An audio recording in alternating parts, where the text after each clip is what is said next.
Fala galera, beleza? Seja bem-vindo ao nosso canal. Se você não é inscrito, inscreva-se, será sempre bem-vindo. Vamos lá, quadro novo no nosso canal. Hoje vamos fazer um react do Alexandre Garcia. Espero que você curta, fique bem informado. Dê o seu like aí, comente se você gostou, se você não gostou. Ajude-nos aí a produzir conteúdo que vai de encontro à sua necessidade. Vamos lá, Alexandre Garcia. Fala aí, meu camarada. Solta o play. Vai lá, Alexandre.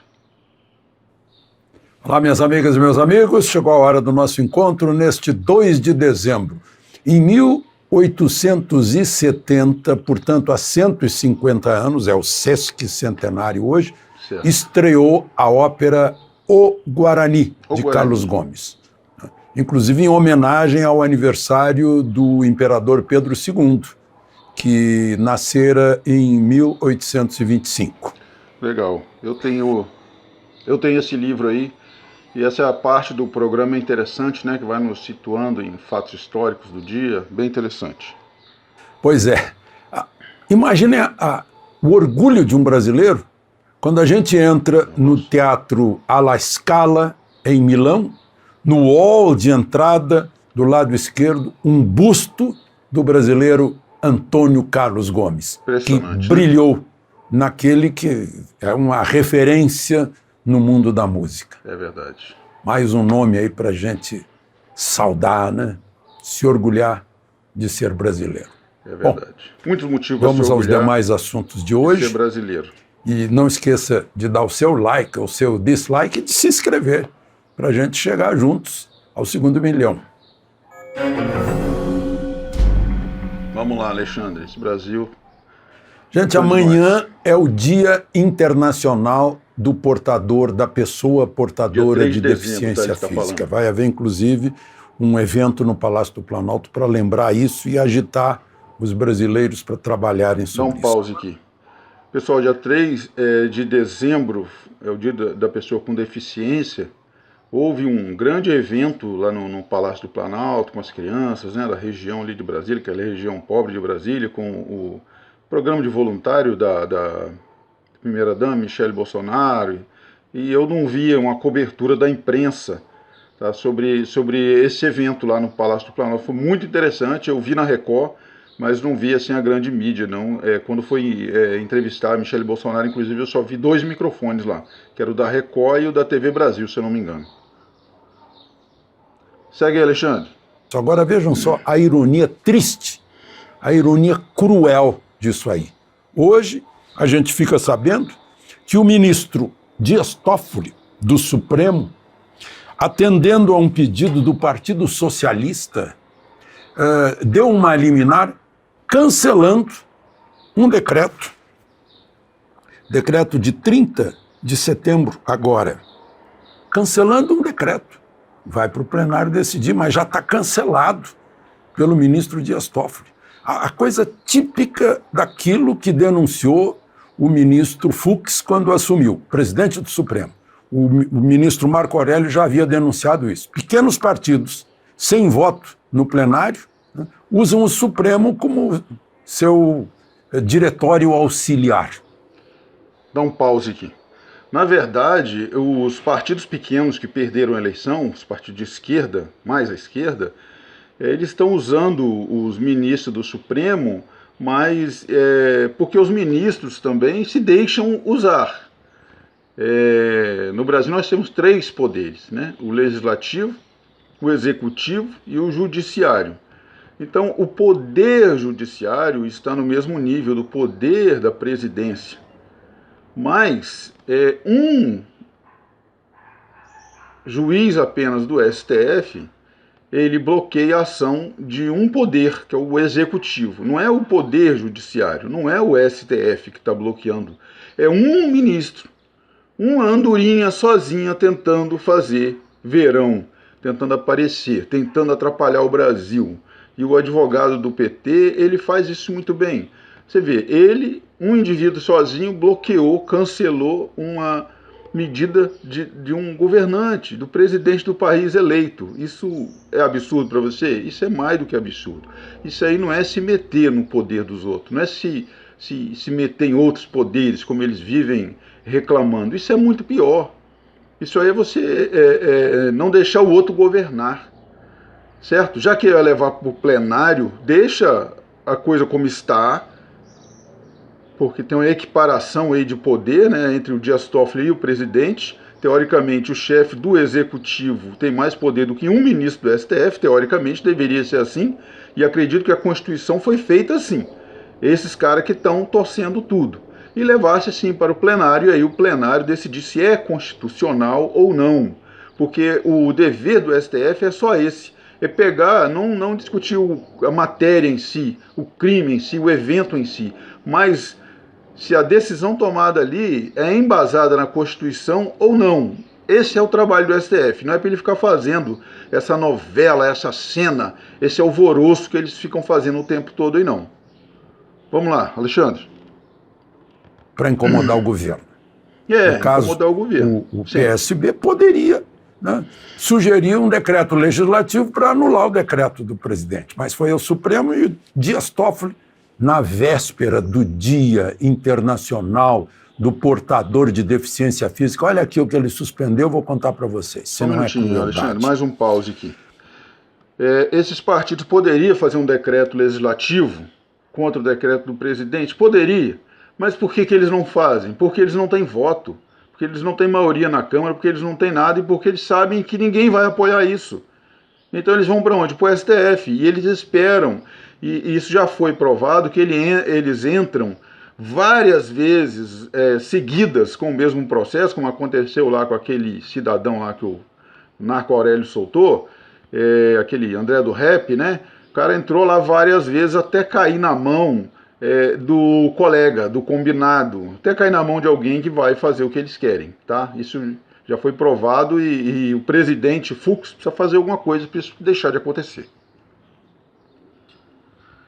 Esse decreto diz o seguinte: fica instituída a Política Nacional de Educação Especial e Equitativa, inclusiva. Legal. E com aprendizado ao longo da vida, isso, por meio da qual a União, em colaboração com estados, Distrito Federal e municípios, implementará programas e ações com vistas à garantia dos direitos à educação e ao atendimento educacional especializado aos educandos com deficiência, transtornos globais do desenvolvimento, ou seja, e altas habilidades, o aluno, né, ou a superdotação. E o professor, o decreto. Vejam só, né? princípios e objetivos, mais adiante. Princípios e objetivos. Educação como direito para todos, em um sistema educacional equitativo e inclusivo. Aprendizado ao longo da vida. Desenvolvimento pleno das potencialidades do educando. Acessibilidade ao currículo e aos espaços escolares. E por aí vai.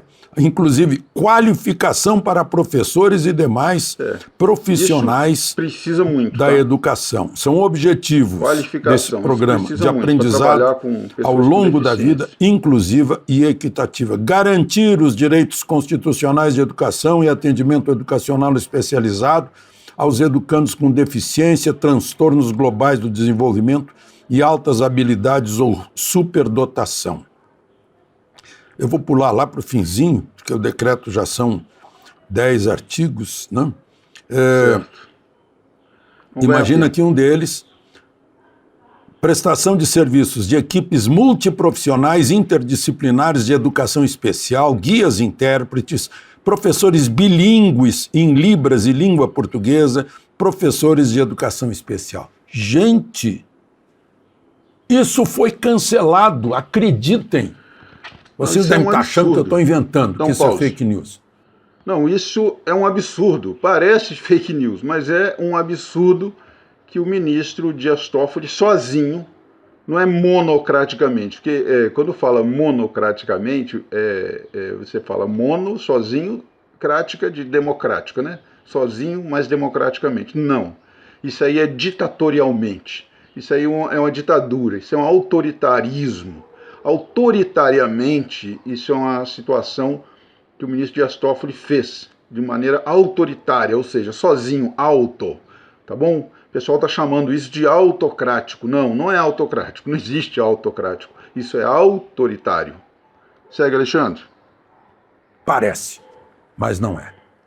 E amanhã é o Dia Internacional da Pessoa Portadora de Deficiência Física. Quais são os argumentos? É um atraso. Hoje é inclusão na mesma sala de aula para a pessoa se sentir igual aos outros, para os outros verem que todos somos iguais. Muito bem, muito bonito a teoria. Agora, está cheio de pais que não mandam os filhos para a escola para não sofrerem bullying, porque são diferentes. A criança não nota a diferença. A criança não nota a diferença de um lado e criança de outro lado. É muito, digamos, dura na observação. Outro dia uma menininha de 3 anos olhou para mim e disse: barrigão, hein? Comeu demais. É a sinceridade da criança. Eu lembro no meu tempo de escola, que tinha o 4-olho, que tinha o gordo, que tinha o seco, e por aí vai. Eu era o queixudo. Coisa de infância, né? Fazia parte. Fazia parte, sim. Aí os pais não mandam. Por outro lado, as professoras que não estão preparadas para a educação especial Verdade. ficam, meu Deus, esse maioria, menino né? é cego, esse menino tem deficiência visual, esse menino é surdo, mudo. O restante da aula tem que ficar parado até que ele acompanhe. Será que não tem um pingo de sensatez, de racionalidade? Ou nós vamos abolir também Paralimpíadas, não é? Dá um pause aqui. Misturar todo mundo. Alexandre, justamente, um parênteses aqui, não é só a questão do deficiente, aquele que tem dificuldade em aprender. Esse também, ou principalmente esse, requer muita nossa atenção da sociedade e profissionais capacitados para trabalhar com essas crianças. Eu estudei pedagogia, estudei ensino a autistas, e eu sei como é que é isso. Realmente a gente precisa dar atenção especial a essas pessoas, e o decreto do presidente ia de encontro, né, favorecendo essas pessoas, e o ministro aí, Dias Toffoli, autoritariamente derrubou o decreto. E mais importante também do que isso, ou tão importante quanto isso, melhor dizendo, é a educação para os superdotados. Porque as crianças superdotadas, ou que têm uma inteligência um pouco acima do limite, da média, eles ficam entediados dentro da sala de aula, eles ficam entediados com a mesma coisa sempre, que os outros coleguinhas novidade, para ele não, ele já está aprendendo a ler no celular, está aprendendo em casa, está aprendendo com jogos, está aprendendo a falar inglês. E a escola precisa evoluir, gente, os professores precisam evoluir, e a gente precisa capacitar melhor esse jovem, essa criança, para a gente ter adultos melhores, adultos mais capazes para tomar decisões, porque, pelo que nós estamos vendo, olha o ano 2020, as decisões são sempre cada vez mais difíceis de serem tomadas, e nós precisamos capacitar nossos jovens para isso. Segue, Alexandre. Meu Deus do céu, é terrível, né? Mas é a sabedoria suprema e indivisível, lá no Supremo. Decide suspender autoritário isso. com a sabedoria suprema. Eu tinha que fazer esse registro. Advogado do PT. E o decreto, vocês viram, forma professores especializados para isso. Eles não querem formar inclusão. Eles não querem. Isso Abre um parênteses aqui novamente. Na verdade, o Alexandre, a vontade deles é juntar o atrasado com o adiantado para desanimar o adiantado, para ele não estudar mais, para atrasar aqueles que estão estudando e que todo mundo seja nivelado por baixo.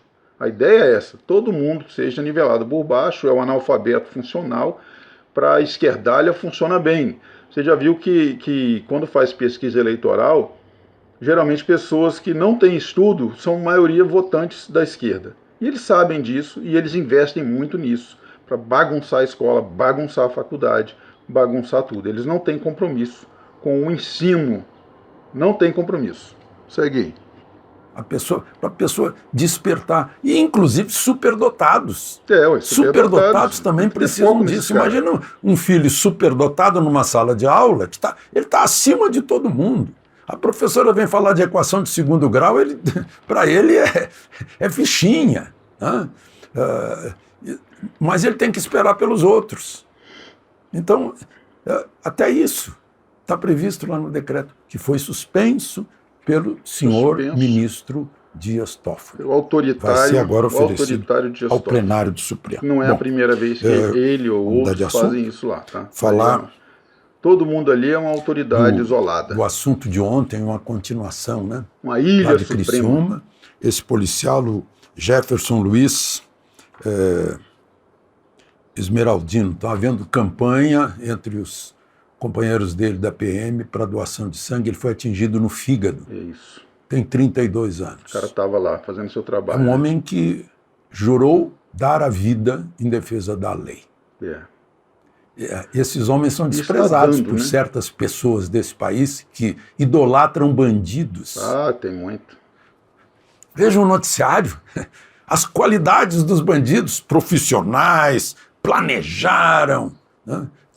Fizeram tudo. Fizeram errado, deixaram 200 quilos fizeram um monte de besteira, explosivo para trás. Fizeram tanta besteira que já tem gente indo preso. A outra tentativa, lá em Cametá, mataram um refém, porque o refém tentou fugir.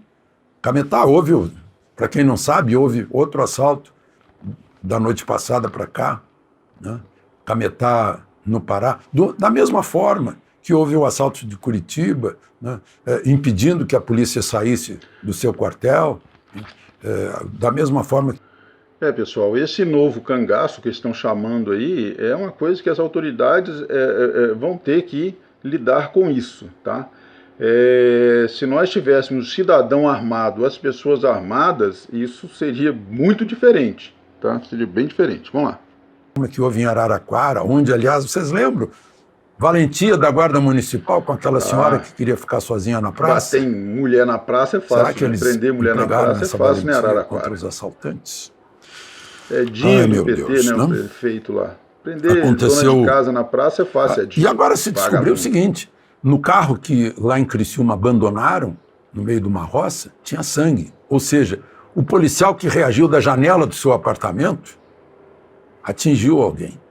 Agora imagina, né, esse pessoal aí também, desarmamento, vamos desarmar todos os cidadãos, mas o bandido está armado, com fuzil.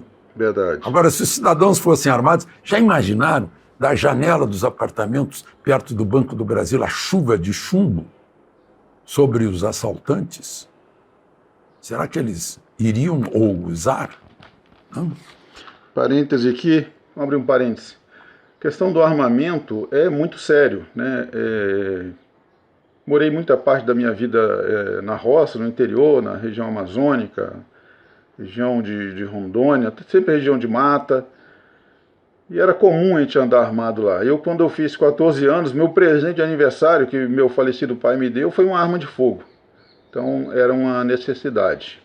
E a gente vê que nos Estados Unidos, por exemplo, as cidades que mais tem pessoas armadas têm menos problema. Você vê que esses atiradores que matam pessoas nas escolas, eles sempre estão agindo em lugares chamados de free guns, né, que é a área livre de armas, quer dizer, naquela região ninguém pode ter armas. Aí os bandidos vão lá, né, os terroristas, nessas áreas e executam seus ataques, porque eles sabem que ninguém vai poder reagir. Imagine se ele fosse num lugar onde, como aconteceu agora há pouco tempo, né, o cara arrancou a arma rapidamente, atirou em rapidamente alguém já abateu ele, certo? Já foi provado também, isso no Texas, que os estabelecimentos que incentivam os clientes a andar armado ou a entrar nos seus estabelecimentos armados não sofrem assalto, enquanto os outros que proíbem armas são assaltados com alguma frequência. Vamos lá. E mais, né? O endeusamento desses bandidos. Por quê, né? Os bandidos são fornecedores da cocaína e da maconha, ora. Aliás, cocaína, eu já falei. Esse endeusamento dos bandidos não é em vão, tá? Vamos ligar assim, ó. Como começou as facções criminosas no Brasil? Se você não sabe, começou lá com a Falange Vermelha. E quem era a Falange Vermelha? A Falange Vermelha era um bando de esquerdoides tentando aplicar uma revolução proletariada no Brasil. E estavam presos ali naquela ilha ali do Rio de Janeiro, e de lá formaram a Falange Vermelha, E vários integrantes da Falange Vermelha, depois você busca essa informação histórica, eles são também fundadores do PT. Ah, entendeu? E a Falange Vermelha veio a ser o Comando Vermelho. Você está entendendo? Cara, quando você olha para o ministro Alexandre de Moraes, lá no STF, você se lembra do Marcola? Você se lembra do PCC? Bom, quando eu vejo o Alexandre de Moraes falando, a primeira pessoa que vem na minha cabeça é o PCC. Quando eu vejo o pessoal do PT andando, a primeira coisa que vem na minha cabeça é a Falange Vermelha, que é uma facção criminosa de origem ao PT. Tá bom? Segue aí, Alexandre. Para vocês, cocaína não, maconha, a propaganda da maconha de um colunista de economia que eu disse, olha, está no lobby da maconha, né? Uma vez por semana sai, eu já falei para vocês, saíram 3 vezes consecutivas, saiu a 4ª agora nesta semana. Dizia que o Biden é a esperança da indústria da maconha. Era o título. O Biden é a esperança de vocês não acreditam, coisa, mas né? É verdade. Espero que ele consiga executar aí. Gente, agora, vamos ver o que mais aqui. Seu parêntese, o problema não é a maconha ou a cocaína ou o álcool. É o que as pessoas fazem dela, né? Tenho certeza que a bebida alcoólica causa muito mais transtornos do que essas outras drogas ilícitas. Mas por que ela não é ilícita? Então, o álcool, quantas famílias, quantos acidentes automobilísticos, quantos assassinatos já não aconteceram porque o cara estava bêbado, porque tomou um gole de uísque a mais, uma cerveja a mais, um copo de vinho a mais. Tá? Então, o problema não é só a maconha, a cocaína, não. É como que as pessoas estão fazendo uso dessas substâncias, inclusive remédios antidepressivos e outros. Segue aí, Alexandre. O que eu estou tentando lembrar de falar para vocês? Ah, sim, são sinais da recuperação. Eu todos os dias mostro sinais da recuperação. Ah, verdade. Só a indústria do vinho do Rio Grande do Sul, até outubro, aliás, em outubro, vendeu 6.400.000 litros de vinho, sendo que desses 4.600.000 litros, 72% de espumante. Eu fiz a conta, dá 6.133.000 garrafas de espumante. Só o gaúcho e só para o mercado interno do Brasil. É muita comemoração. Ou seja, 6 milhões. O que é isso? Garrafa de espumante. Festa. Espumante é festa. O que é festa? É entusiasmo, é otimismo. É otimismo. É sinal de recuperação. O brasileiro está otimista. São dados da Uvibra. E aí, só para lembrar, o Brasil continua caindo nas mortes por milhão. Agora está em 10º lugar. Estava em 4º. E foi caindo. É isso. Alexandre, na verdade, o Brasil está caindo de posição. Ele era o 10º, agora é o 4º. As pessoas continuam morrendo. O vírus continua aí e nós precisamos nos cuidar cada vez mais. Valeu, pessoal. Esse foi o react aí ao Alexandre Garcia. Siga em nossas redes sociais, Facebook, Instagram, Twitter. Te espero lá.